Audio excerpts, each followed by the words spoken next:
First thing I want to say, literally right off the bat, is that it's nice to see Byron actually acting again. Like, all of a sudden, just out of nowhere, he's just suddenly acting. Like, whereas before he was stony-faced. I don't know if this is a directing thing, I don't know if he found his confidence, or if they just decided where they were going with his character, but he's definitely doing a lot better job, most notably with his voice. You notice that the parallels between Bester and Byron are growing. He very clearly delineates a line. Mundanes, Teeps. And he draws that line in the sand very hard and very closely. He actually sounds in many ways like a fanatic. He claims he just wants to do his own thing and be left alone, and yet he isn't. He is, to be blunt, being, I don't want to say unreasonable, because it's understandable why he would be so antagonistic and why he would be so opposed to doing any of the things that he wants to do.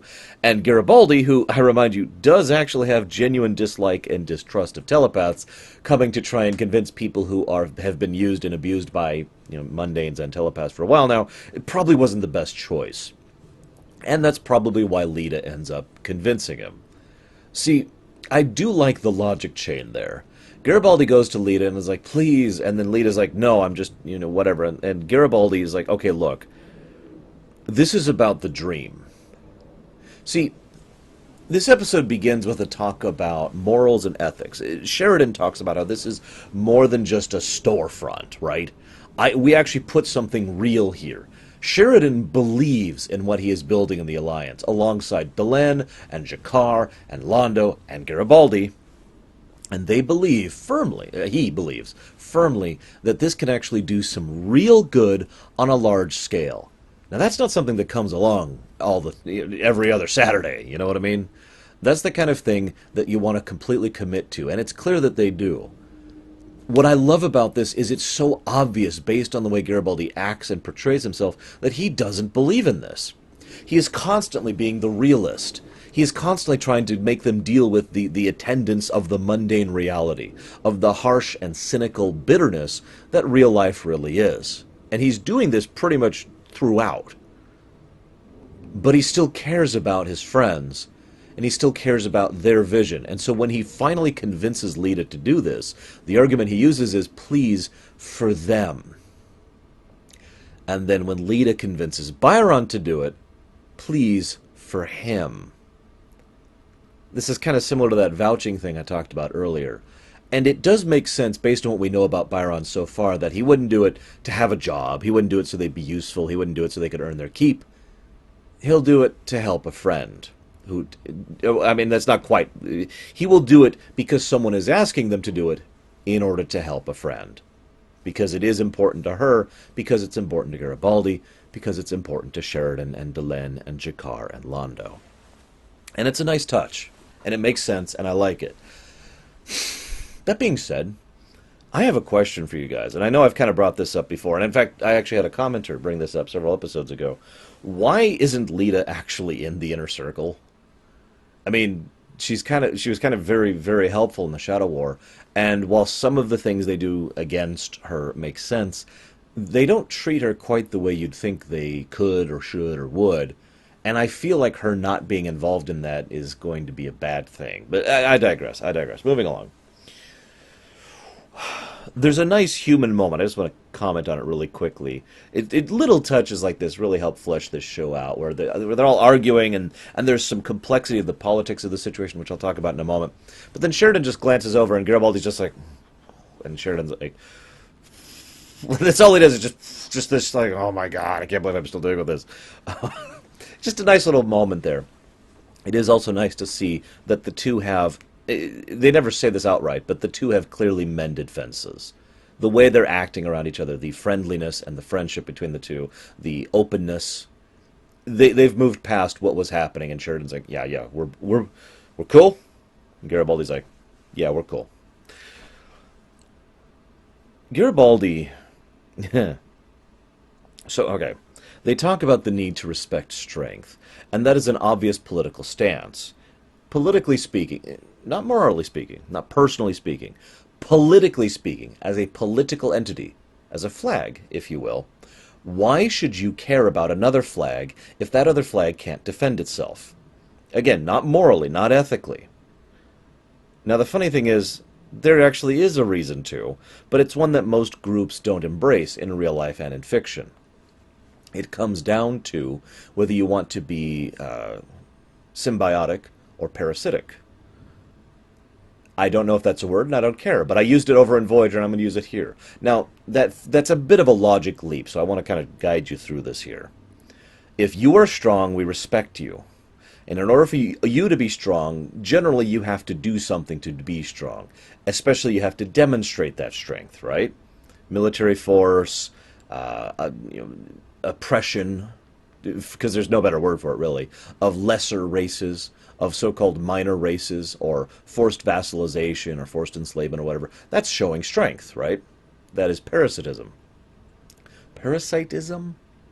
Being parasite-like? I'm going to go with parasitism. I think that sounds good.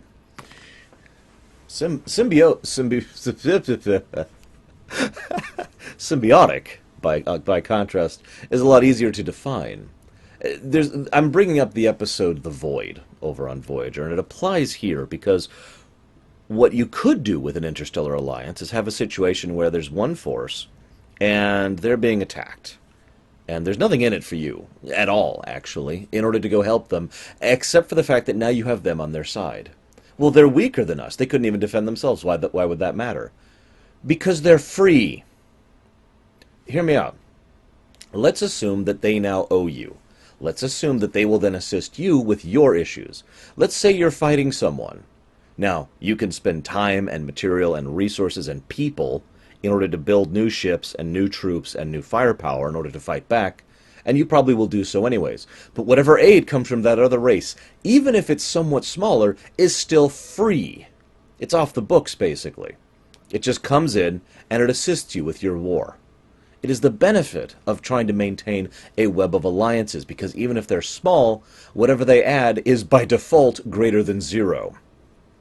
Now, there's actually some complexities with regards to that, too. For example, let's say you drag them into a war, they lose their entire force, and now there's going to be a huge amount of political backlash because of that. They may withdraw, they get invaded by another force, and then you get called out by the rest of the galactic community because you didn't defend them when you couldn't because you were just lost this war. It's not a one-on-one binary situation, is what I'm trying to say. But this is very relevant because if you're paying attention, what the Drazi were doing to the Anfili, I think, I barely remember their names, is normal. It really is. They are ensuring that everyone on the borders of their space, the minor races, if you will, the ones who wouldn't have a seat on the Galactic Council, are staying nice and small in their relative power. Garibaldi lays it out. Everyone around them stays nice and small so they can't be challenged. They maintain their position of strength and can present strength to the other political entities at their level. And every now and again, they get a nice boost, economically speaking. And there's one other thing Garibaldi didn't call out. This also ensures that those raiding groups don't go after them. Again, basically making that free. Or, this is an inverse of free, which I know sounds weird, but hear me out. If those raider groups had decided to go after Drazi holdings, Drazi territories, then expenditures would have to be made in order to defend against the pirate raiding groups, right? Ensuring that those pirate and raiding groups go after someone else, well, that would then therefore mean that you don't have to pay for any of that. So now you have removed the pirate problem for free. That's what I mean by the inverse of free. So, yeah, it makes perfect sense. From a political perspective, as a flag. Now, what I like about this episode is it doesn't quite go into the political side of it too much, but it does heavily go into the personal side of it. We see several individuals who are affected by this, let's be honest, fairly normal policy of subjugation and oppression, and I am going to call it what it is. I'm not saying it's right, by the way. I'm just saying it's normal. So, We see the down-to-earth perspective. We see the people who are huddled in dark caves or rooms or whatever as bombardment is happening. We see the one ranger, the one individual guy who dies trying to save those people. We see the one woman, a main cast member, who is horrifically affected by having to go through all that. We see Garibaldi again, and you get my point. Several people get entangled in all this, and it's all on an individual level.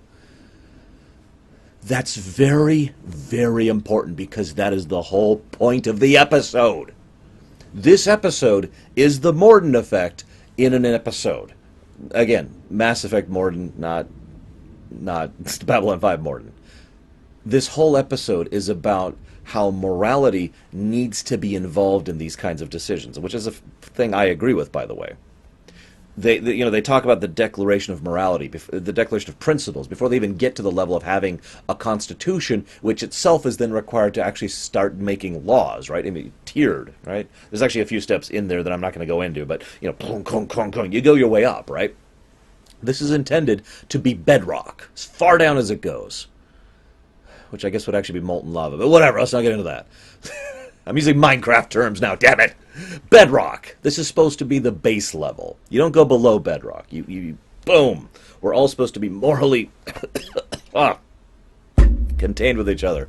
We're all supposed to be morally centered around the same general ethical code of principles. Because that's what Sheridan wants. And that's what the galaxy needs. We've had a galaxy and a galactic culture where politics and flags determine things. What we have not seen is ethics and morality determine things, at least on a grand scale, as the norm. Which, that's what I brought up earlier, isn't it? It is normal to not think of things ethically and morally, but instead to just, yep, whatever, screw 'em. Screw 'em. Yep, whatever. I mean, they're just another minor race. They'll survive. We're not wiping them out or anything like that, right? I mean, we will if they step out of line, but of course you have to do that with subjects, right? It's normal. And that's the whole point, is that needs to change. We see ethics and morality come into it. Garibaldi tries to argue the reason and logic of what he needs with Byron. He fails. He then tries that with Lita. He fails. But then he says, I don't know, and drops all that and just says, morally, ethically, please help me help my friends. We need to make this work. This is important to them. That's what works. Lita goes to him. No, Lita argues for the sake of her friend. That works. They drag the Drazi ambassador in front of everyone. Call him out on it. Oh, it's a beautiful scene, by the way. The way they just blast him for this, without even being overt about it, just quietly and with velvet iron, just sit there saying, oh yeah, no.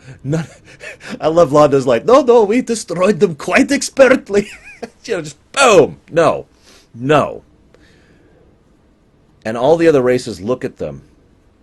And what's funny about this is, if not for this, this probably would have not worked. This is the second time now that morality, that the doing the right thing, was allowed to happen basically because of circumstance, because of things falling into place in the right way. Maybe that's good or bad writing. I personally don't think it is either. Actually, I think it's just the way things are constructed. But I do find it interesting that Sheridan is allowed to continue being the anti-politician, which is also what he's doing here. Because if you pay attention, the other members of the Interstellar Alliance go along with this for one of two reasons. Reason number one, because what they're doing is repugnant and wrong, the moral, ethical perspective. Or, reason number two, they're going along with it for political reasons, because the Drazi were willing to attack an ally. That's all that's needed there. I mean, they kind of understate that fact, but you remember the Drazi were willing to attack an ally. They were willing to attack an allied fleet, basically just to maintain standard operating circumstances with subjugation of a lesser race. Lesser definitely being in quote-unquote, by the way. In case I didn't make that point clear, sorry. Usually when I'm typing it out, it's lesser race, So politically speaking, and morally speaking, the other races would easily side against the Drazi. In fact, I am amazed the Drazi are still a part of this alliance after this.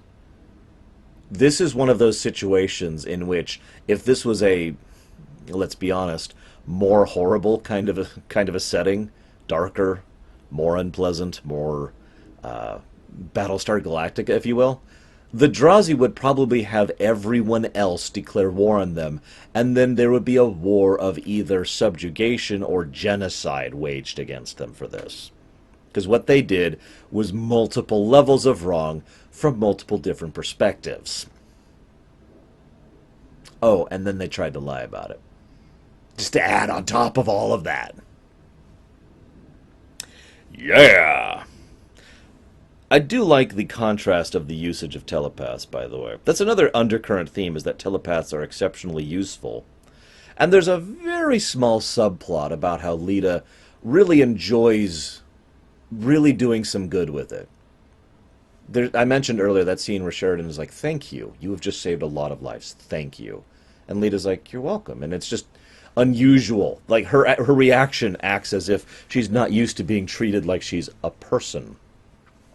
Later on, she comes by and sees the delegation room, where everything is going so much better because of her actions, because of what she has done as a telepath. And it's like, huh.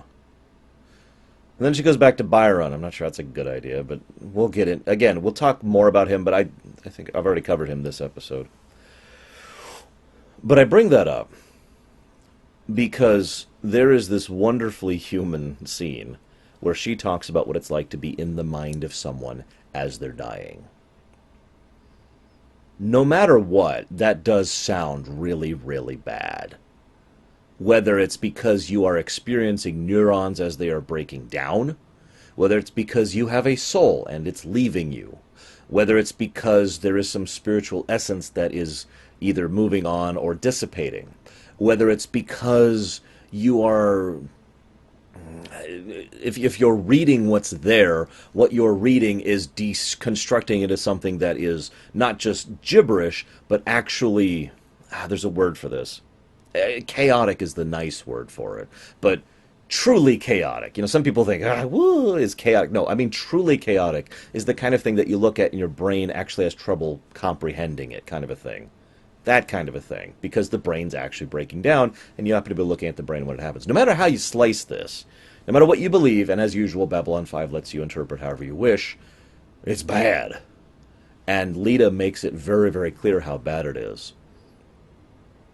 I wonder if she's right about Bester, though. That does sound something that would be more of a rumor to explain the kind of person he is, but it's an interesting thought.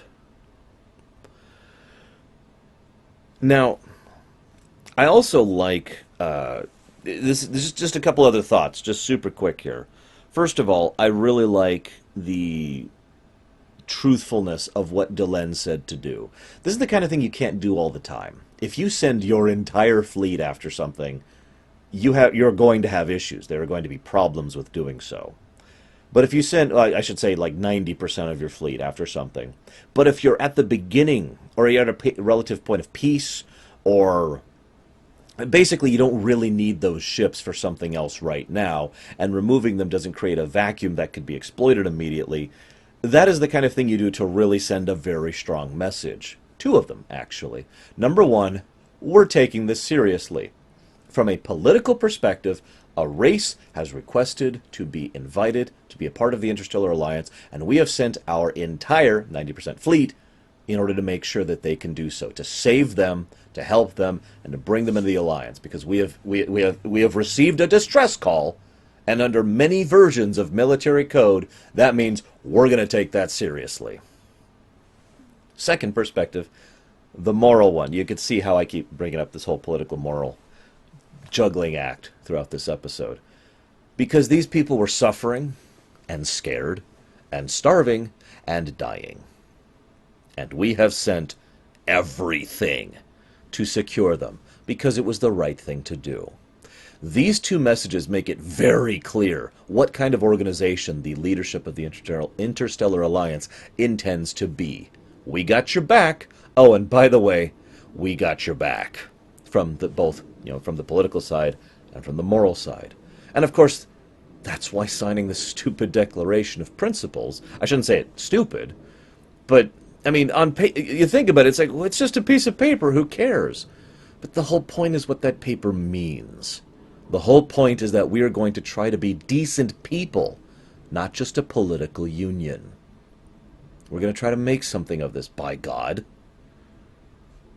I have absolutely no shame in admitting that the Interstellar Alliance and what Sheridan wanted to do with it was, in a very strong way, an inspiration for my own formation of the Empire within the Imperium, for those of you who follow that and know what that is. And a lot of it boils down to that idea that it was not merely a political union, but was also one of moral and ethical bedrock.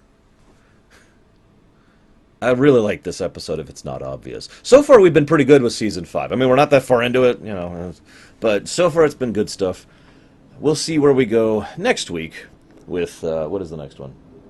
A View from the Gallery. So, I'll see you guys next time.